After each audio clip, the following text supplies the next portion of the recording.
So your buyers have been looking around, you find the ideal property for them, and now you're in a multiple offer situation. This can be emotional, it can be difficult, because the worst thing you want is for them to find the perfect house and miss out. Today I'm gonna give you some strategies on how to make sure that your offer stands out and puts it to the front of the line.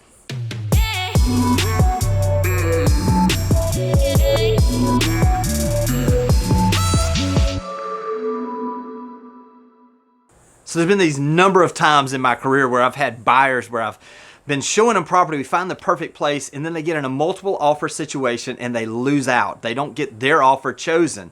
And it's emotional for the buyers. It's emotional for you and for me as the agent. And so what I want to do today is I want to talk about some things we can do to make sure that our offer stands out a little more. What are some strategies you can give to your buyer that's going to make their offer be the one, hopefully, that's chosen when there's multiple offer situations, which is what we're dealing with almost on a daily basis right now.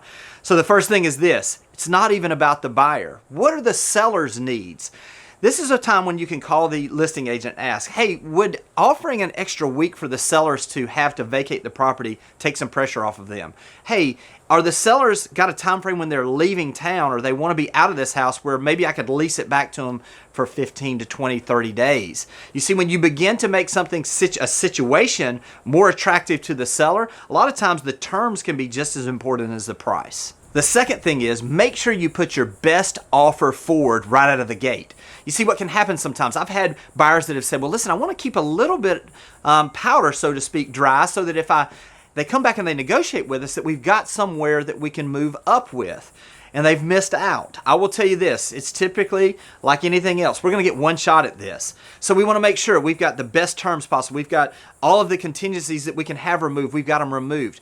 We wanna make sure that we put forward the best offer possible, because what I like to tell my buyers is we wanna put our offer in a place where if we get it, we're gonna be super excited. If we don't, we know this wasn't the place for us, and we can walk away knowing that we did everything possible for us to have that house, and it just wasn't the one for us. If you do these things, it's going to move that opportunity up for you to be first in line, where it gives you the ability to make sure that everything that you could possibly do, you've done. The third item is really something that just makes it look more attractive, but you're going to do anyway. Put up more EMD.